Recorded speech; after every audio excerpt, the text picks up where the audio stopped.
Hello and welcome back to the Bird's Eye View podcast. We are here shortly after Game 3 of the ALCS.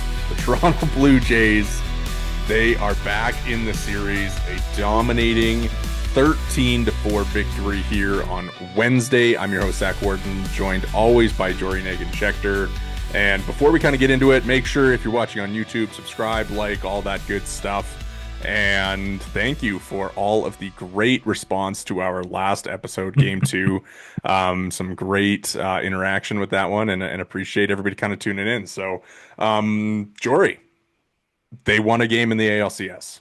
I don't think I had them winning a game in the ALCS after our last episode. I think I may have said the words sweep incoming. I certainly said they weren't going to win any games at T-Mobile, T-Mobile. And needless to say, they made quick work of the Mariners on Wednesday, I guess it was. That's an enormous win, goes without saying. And all of a sudden, the power has arrived. The bats have arrived. Welcome to the ball flying out of T-Mobile. Who would have seen this coming? And they're back in this thing. And Vladdy's alive. And Kirk's alive.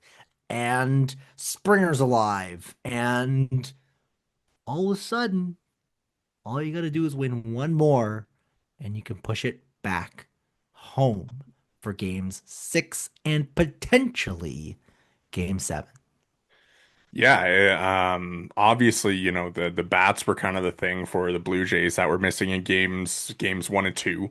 And, it kind of felt early like it wasn't going to happen. Obviously, you get the Julio home run in the first inning off of Shane Bieber. You get the Jorge Polanco double, and it feels like, oh boy, here we go again kind of thing, right? And then, the third inning rolls around and you get the Ernie Clement double, you get the Jimenez homer. And to me, that's like, this is a similar script to game 2 that's unfolding, right? They give up the lead early, they kind of get back into it, but we hadn't seen them really operate with a lead in this series beyond, what George Springer did in game 1 with the leadoff homer. And for them to come out and, keep that rally going, right? You score the 2 runs on the Jimenez homer, and for them to come through, Vladdy gets hit. He kind of arrives to the series with the double off the wall. Kirk works the walk. Lucas got on base with the single. And then you get the wild pitch and the Dalton Varsho double, and you're like, all right, the bats are officially here. And I mean, in that inning, they scored more runs than they had in games 1 and 2, and they had more extra base hits than they had in games 1 and 2. And it just kind of sets the tone for the rest of the game where, Springer homers the next inning, Vladdy homers the next inning, and then you get the big fourth where Kirk homers, and they just kind of keep piling on. And, obviously, 13-4 looks real good, but I think, the nervousness that came with the first couple of innings, and the way that they could have really folded, right? I think we said in the last podcast that if they got punched in the face in game 3, that things would be kind of ominous and wouldn't be exactly, they'd be in a tough spot. And, I think we talked about it as well, but like we've seen this team kind of bounce back, pick themselves off the mat so many times. And, Chris Bassett said it before the game where he's like, we're not shook.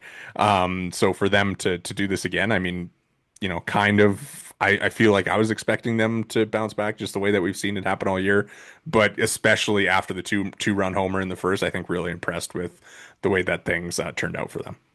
They've obviously spent the whole year basically getting up off the mat. They'd only lost 3 games in a row twice since July 1st. Like, this is not a team that goes into a tailspin very often.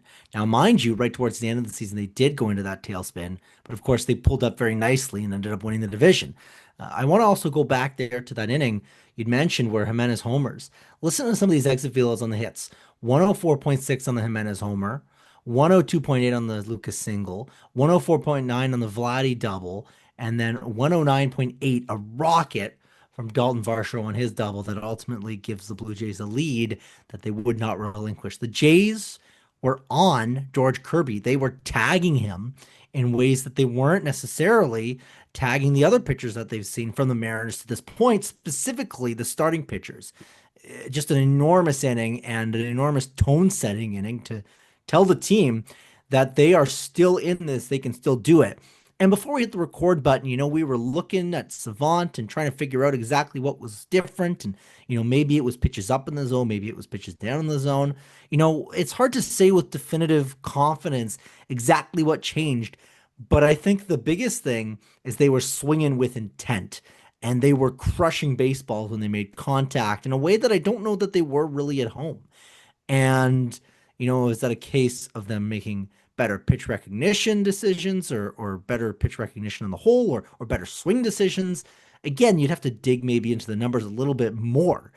But they clearly went out there with a plan of attack that maybe, if not different, was augmented a little bit more effectively. And as a result, this is a team that succeeds in putting the ball in play, and they did that, but they put the ball in play and did damage with that, which is what they didn't do in games 1 or 2 of the series. Yeah, I think Kirby's such an interesting matchup because obviously, all these Mariners starters attack the zone relentlessly, but he does it at kind of a different level, right? And so for them to, really be aggressive, I mean, we'd kind of seen it all series and to kind of like get the better results, you kind of felt like the batted ball luck like had to turn eventually. But you mentioned like just how hard they were putting the ball in play and how hard they were hitting it, right? So, I don't even know like kind of what goes into that. Like maybe, just a little bit more preparation. Maybe, Kirby is a little more predictable early in counts than Bryce Miller or, they got to Gilbert, I guess, but some of the Mariners relievers were. Kirby didn't get a ton of chase in this game. I think it was like a 21% a chase rate for him in the game. So not a, a significant number of that. So I think, he was like very firmly in the zone for them and they were, kind of teeing off on it. So, really good pitcher, George Kirby. I mean, like, you know, for him to also, the velo was ticked up a little bit in this game. Like just a guy who is really good at inducing that kind of soft contact and being able to get some swing and miss in the zone. So for them to do that, I think really impressive and really hopefully for them, changes kind of the way that their swings feel going forward in this series against the starting staff that is going to stay in the zone. Yeah, I mean everybody was hitting them hard. And I wonder if, the way that the Mariners work in the zone, if that's something the Jays are going to be able to take advantage of, because the bat to ball stuff is so elite for the Jays, and they don't chase at a really exceptional rate outside of maybe a few select guys. Ernie Clement obviously comes to mind, but the bat to ball skills are so elite with him that I wonder if if a mistake gets made and it is over the plate, because the thing with the Mariners is the fact that they live in the zone so much, there isn't a ton of missing way away. I think a lot of times you're going to see a lot of stuff that misses over the plate, and not necessarily over the heart of the plate, but if stuff's going to miss the spot, it's presumably going to miss in an area you can get to it. So I just wonder if the Jays are going to be able to take what happened today, and you'd imagine that for Kirby, what wasn't working was that, when he did miss in spots the Jays could put the ball in play with a lot of power, with a lot of oomph. And you wonder if that's something that the Jays are going to be able to do effectively moving forward. Now, something I think is going to be really interesting to keep an eye on is for game 4. Luis Castillo is not on the same level as, either Gilbert or Kirby or Wu. This is a guy that's almost kind of lived in a bit of a dangerous area when it comes to balls getting hit hard. And I wonder if the Jays will be able to replicate this in game 4, because it feels like a huge opportunity to even the series 2-2, which, by the way, the Jays have gone down 0-2 a number of times in their history. They've never been able to bring the series back to 2-2, especially with the first 2 games at home. Yeah, it's going to be interesting, and I think we can maybe kind of dive into the game 4 matchup a little bit more later. Obviously, Castillo against Scherzer is fascinating on so many levels. I mean, I have a lot of Luis Castillo thoughts. One of my favorite like aesthetic pitchers to watch, like the way that he throws, just like hits a certain point in my brain. And like he's obviously the stuff has kind of taken a step back the past couple of years, but we can kind of get into that. I mean, for this game specifically, I mean, for them to do this and have so many guys contribute, right? Like Springer homers. He's been kind of like the one guy that's been, going for all three games. Obviously, Lucas 1 for 6, not a huge deal. Vladdy, triple away from the cycle. The one, his last double where, it's a ball in the gap and it kind of seems like he maybe had a chance. Julio's kind of jogging to that ball in center field and, the dugout obviously wanted him to go. I think it was after he was on Fox and Derek Jeter's like, hey, next time, tell your third base coach you didn't see him and just go. But I mean, huge Vladdy game, right? And he's kind of the one guy who they needed to get going, and for him to get going is really massive. I mean, for Vladdy, I mean, what did you kind of think of for him, being able to kind of have this ALCS breakout here? Yeah, the swings were with so much more intent, with so much more oomph. I'm not a, I'm not a, what's the word? I'm not a biomechanics guy. I'm not necessarily going to be able to break down a guy's swing from a, load to fire to where he executes and where each part of the mechanism. I'm not going to be able to do that. But what I can tell you is that he was swinging the bat like a badass mother. You know what I mean? And if you'll again allow me just a moment, Vladimir Guerrero Jr., again, pulling up the StatCast page. Swing speeds 82, 85.8 on his double. That's a real hard swing.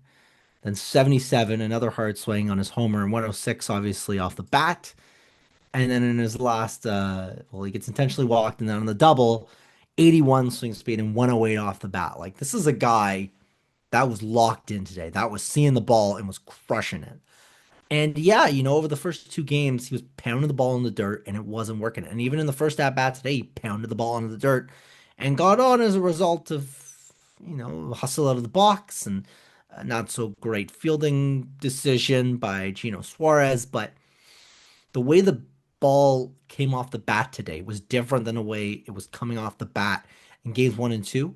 I don't know if that's a mentality thing. I don't know if that's a pressure thing. But whatever he did on his off day, whatever he talked about, whatever he thought about, on that flight out west, it seems like it worked and in a big way, hopefully for the rest of the series.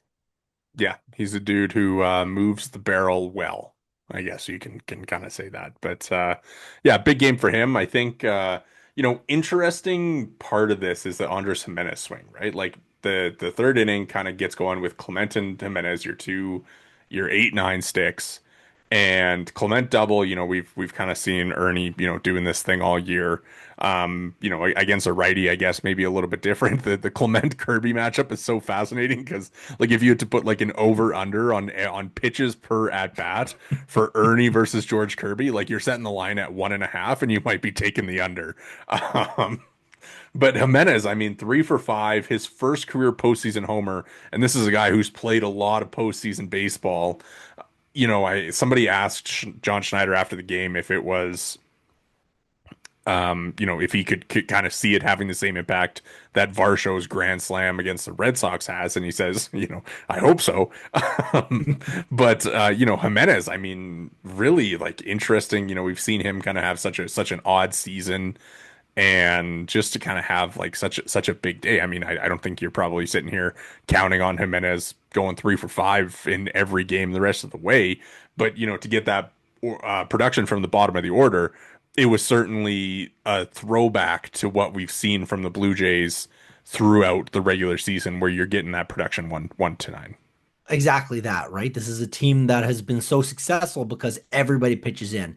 And Vladimir Guerrero Jr.'s presence on the team and the way that he was able to be impactful in the Yankees series is why the series was such a blowout. But the reason that the Blue Jays win games is because everybody hits. And, Jimenez wasn't really part of that equation in a major way for basically the whole season. This was his first homer since basically end of August. And At the end of the day, you take the production where you can get it. Bizarre at bats in terms of did not think that ball was getting out. That thing was way up in the air, Yeah. and it somehow found a way into the right field bleachers. And I think at the end of the day, you look at the way that, Clement was able to put a ball in play and do some, I mean, damage is maybe not the right word for what that was, but he, rips a ringing double down the left field line. That's kind of what he does. He's really able to get on top of the ball and put the ball on a line, down the corners and get two balls on the hole.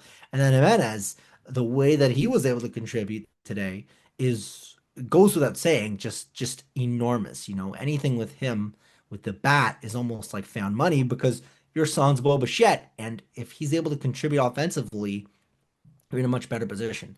I'm also a little bit perplexed or maybe concerned, maybe just kind of have a little red circle around the Anthony Santander stuff. Pulled from the game, they were way up, so there's a reason that, he maybe, could have sacrificed the offense for the straw defense, but super strange and super interesting. I wonder if he's in the lineup for game four. Yeah, they said after the game it was defensive. I'm sure it was maybe 65% defense and 40% his backs flaring up, or however you want to put together that calculation. I guess it'd be 65 and 35, but it's he kind of had that one big spot early in the game where he didn't come through before the Kirkwalk and the Varsho double, and you're kind of thinking like this is it, and it was kind of set up for him to have a big game, right? Like with the individual history that he's had against Kirby, and I know head to head matchups aren't particularly predictive, but it felt like they moved him up in the lineup because they felt confident that he was going to have a productive game, and ultimately he doesn't, and comes out early, and I think what a weird season he's had, and at this point, I mean, I don't even know what you can really expect for him on a night to night basis. I think he's not healthy, and he's the threat of him is nice, but there's obviously some physical limitations going on there for sure. Yeah, it's other guys like a Lucas, like a Clement that are really picking him up. And we should get into, obviously Lucas doesn't have a big game, Clement doesn't have a big game, but on the whole, they get a lot of production from everybody. We haven't Yeah. even mentioned Addison Barger, who himself, obviously, we're in garbage time when he does it, but finally gets off the schneid with his first career postseason home run, and he crushed that ball like only Addison Barger can. He absolutely takes that thing for a ride out to right field. Yeah. Yeah, off Luke Jackson, I'm not super moved. I mean, Luke Jackson, I think he pitched for four ti teams this season. Um, All right, but still, this is a guy that looked lost in the first couple games. yeah, I mean, it's certainly a swing that you hope you know, is a launching off point for him, and especially for a guy who was so good in Seattle earlier in the year. And I mean, like how cool for him too, like on an individual level, for him to be a guy who was born and grew up in Washington to homer against the Mariners and to get back home and do that. I'm sure there was a ton of family for him in place there. And I mean, so Luke Jackson played for three teams this year: Texas, Detroit, and Seattle. But yeah, really cool moment for Barger, and I'm sure that's something that he'll on an individual level really cherish and remember forever. But kind of speaking of like individual storylines from this game, one of my favorites, we haven't really even mentioned it, but it's Shane Bieber. Um, what an outing for him. Like this is a guy who struggled in New York, right? Like he was pulled early, couldn't get them a shutdown inning after they go up early against the Yankees. And today, I mean, to go into the storyline as well, like his last outing before Tommy John came at T-Mobile Park. And for him to go, to he mentioned it after the game where he's like, it was a full circle moment for me where I was warming up before the game, kind of thinking, yeah, last time I was warming up here, my elbow didn't feel good. So for him to, not only end up with the great start, but to have the shaky beginning where he gives up the walk and the homer and the double to settle in and deliver Probably his best start in a Blue Jays uniform since his debut against Miami, where he struck out nine and looked generally unhittable. For him to, come out here and after that first inning, I think he gives up two hits, no walks, strikes out eight, and gets 17 whiffs, and is just he had everything working, right? Like the slider was really incredible.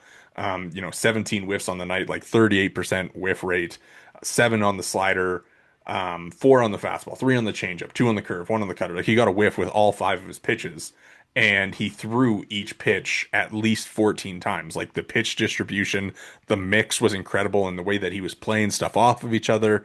I think, just a really, really impressive outing for Shane Bieber, given the context and just how much that the Blue Jays needed to him to give them some length and a quality start. Yeah, just a stat to throw out there. The eight strikeouts ties a career high in the postseason. Just probably his best outing as a Blue Jay, like you said, context relevant and opponent relevant and everything. Yeah. And, I think that slider is so worth acknowledging in terms of the importance it serves him and just because it's really just such an elite pitch when it's doing what he needs it to do. You know, over the last month or so, really, he's had his problems with that pitch. It hasn't really been moving the way he's wanted it to. It hasn't been located as well as he needs it to be. And he was just dotting that thing down and away to righties the whole night. And it really kind of shows because he was able to use that to work with the other pitches and to make this other stuff work. It just, to me, it was really an exceptional outing for him. And it was just such an enormous, especially, the first inning comes out, has his struggles, obviously gives up the homer to J Rod, but looked sterling, sparkling outside of that, tough first inning. Yeah. I don't think you can really say, how impressive that was. I mean, it's kind of funny how the narrative changes, right? Like entering the postseason, you're like Gosman one, Bieber two, Bieber one, Gosman two, and then Bieber has the tough start in New York, and the Blue Jays come out in the series 0-2, and you Savage struggles, and Gosman, looks good until he kind of hits the wall, and Bieber kind of felt like he maybe was like falling behind in behind those two, right? So for him to kind of come out and deliver this start, I mean, I think, maybe this is just me, but looking at this series as a whole, where Bieber was going to be game three, which lines him up for game seven, it made me kind of question about like how a game seven might play out, right? And now after this, you feel pretty good about Shane Bieber coming out and taking the ball in that game if this series is to get to that point. Exactly, right? I think that's pretty much what it does is it kind of assuages any fears. It turns the narrative from they better get to seven and hope their bullpen's fixed to if they get to seven, they have a guy they can give the ball to with the utmost confidence. Yes. Big, I think it would have been, say that they end up winning like 5-2 or whatever, like if the third inning the Mariners kind of bounce back or whatever, like the Bieber storyline would be so massive in this game. So really cool there. Kind of looking around the rest of the game, I mean, it's kind of garbage time, the REL stuff, which again, just not what you want to see from Yariel, right? The first game he pitches in the series, he walks three and gets pulled early, and then this time he gives up a pair of homers back to back. Yeah, the Yariel. I mean, I don't think that Yariel is really gonna play an impactful role in this series or either series going forward. But if it's like say that whatever series ended today, Jays are going on to the World Series. Is he on your World Series roster, or are you going Tommy Nance? Yeah, nah, he is probably pitched his final inning for the Blue Jays this season, barring another Blowout. enormous blowout. Yeah. And Um, you know what? That's okay with me. Thank you for your service, Yariel. Thank you for your solid stuff against the New York Yankees and the first half of this year. And go fix your whatever's wrong. And we'll see you in spring. All right, let's look ahead to game four. Scherzer against Castillo. We talked a little bit about Castillo earlier, but like I said, a guy who has generally been pretty good against the Blue Jays. I know he had a bad start in Seattle against them this year. But pretty dramatic home road splits for him this year. At home, it was a 2.6 ERA with a 1.92 batting average against. On the road, it was a 4.71 ERA with a 3.02 average against.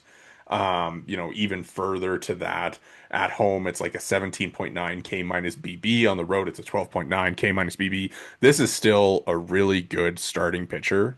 And, it's a guy who has postseason experience, who has thrown well this postseason, and I'm really intrigued to see how the Blue Jays are able to handle him and what he kind of looks like out of the gate. But certainly the maybe the even more intriguing storyline is going to be Max Scherzer, who was not on the Division Series roster and is starting.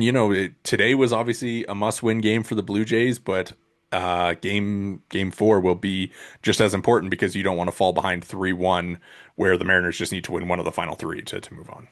What's your leash on Max Scherzer?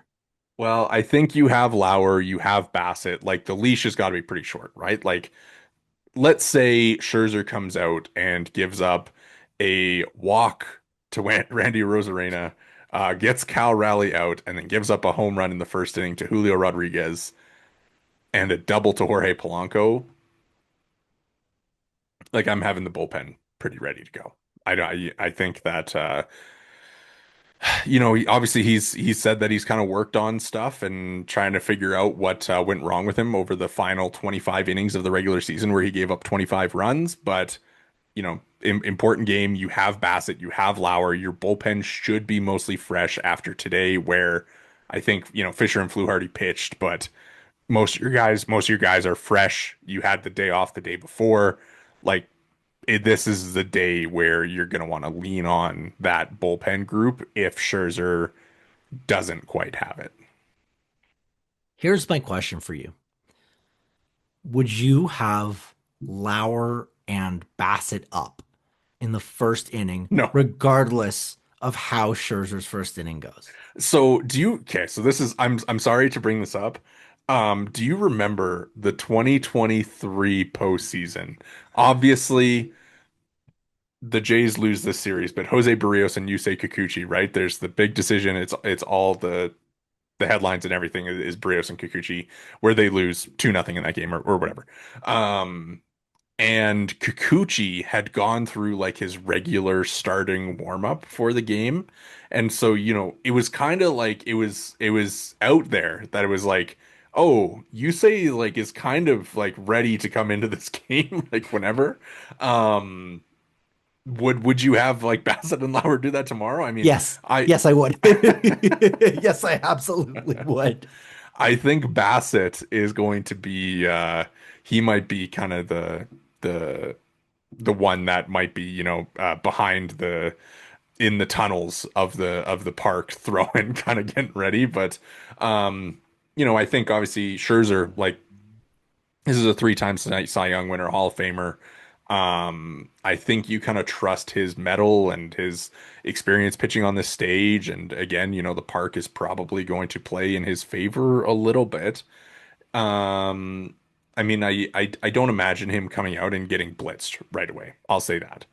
But that'll also depend on, kind of how he looks and how the stuff is having not pitched in a game since September 24th. So, Well, here's something that I think is going to be worth considering. Don't forget that this guy was electric in spring training. When he came back from his injury to start, he was electric. This is a guy that when you give him some additional time to get his body right, seems like he's able to kind of keep himself in good shape. And just the wear and tear of the season kind of gets to him. Now, is 2.5 3 weeks the same difference as a 3 month layoff for the off season or for basically what was his first start to second start as a Blue Jay? No, but I think that there's reason to believe that they've kept him stretched out, and the hope is that he's a little healthier, he's a little more fresh, and I think there's a difference as well where, you look at a regular season and you're going to manage that game so differently than how you're going to manage a postseason game. And the hook on him is going to be so much quicker than what it would be in a regular season game. So to me, I think that there's reason for optimism that you can maybe get, 2 or 3 good innings out of him. And anything past that third inning, I think is gravy. Then you have some guys to give you length as well, like a Chris Bassett, like an Eric Lauer if you need them. And you still have your top bullpen guys fresh because they didn't get used today. You think one or two times through the order? I don't know if I'd give him 2 full times through the order. And I think that there'll be opportunities for lefty pockets. I look at a guy like a Josh Naylor as maybe somewhere where you look at maybe an Eric Lauer factoring into things. And, other guys maybe in that kind of area. It's not a team obviously that's flush with lefties, but they have enough guys that maybe you can pick a pocket that you like and maybe target that. So, I mean, we'll see exactly what happens. I don't love the idea of him facing the top of their order more than one time. I think if you can get through the top of the order once to start the game, I think you're happy. And outside of that, I mean, anything else is gravy. But I'm not sure that the definition of success for Scherzer is length so much as the definition of success is cleanliness. Yeah, that's a good point. I think you're definitely not looking at a 7 inning start from him tomorrow. One thing that's kind of funny to me, I mean, you look at his, splits time through the order. First time through the order, it's like a 22% K rate, 5% walk rate, like 278 average. I believe the slug is in the 400s. And then his second time through, it's a 3.18 ERA. The K rate goes up, the average comes down, the slug comes down. And for me, what that tells you is that you're going to know right away, right? Like he's a guy who like if he struggles his first time through the order, you probably want to be calling the bullpen, but if he kind of looks like he has it, then you can maybe, test that second time through and go that way. But, I think We'll see. We'll see. There's gonna be a lot of similarities between this game four and the previous game four, yeah, I where think the so. Jays I leaned heavily on the it's bullpen and pulled levers at a very they were very meticulous with how they decided to go about basically deploying guys. it's a quasi bullpen game, but Yeah, which with is interesting because obviously, the following day you also are going to have to see what you've got. Gosman is for a game five, one way or another is going to factor in enormously. yeah, it's gonna be fun to see. I mean, I mentioned love watching Castillo. Obviously, love watching Scherzer pitch. Like, two really intriguing arms and really really important game. Obviously, this one was so important because it's game three. You can't fall behind 3-0, but falling behind, the difference between 3-1 and 2-2 is also enormous. So for the Jays, I mean, you're hoping that your offense is able to keep it up and Scherzer gives you a decent start and you can kind of pass it over to some of your guys who pitch a little bit more effectively than they have so far. You got anything else before we run here? You steal game four, you steal home field, and all of a sudden things are You looking very steal, steal, different. you steal home field back. You steal home field back. Uh, Big game tomorrow, goes without saying. And I guess we'll see exactly what's in store. They're all going to be big games from here on out. All right. Well, that is going to do it for us here tonight at the Bird's Eye View podcast. Make sure to hit the subscribe and like buttons if you're watching on YouTube. If you're listening along on the audio provider of your choice, make sure to drop a follow and review. You can follow us all on Twitter. I am at Worden_Zach. Jory is at Jori Negin-Shecter, and the pod is at BEV_pod. Thanks so much for listening and enjoy game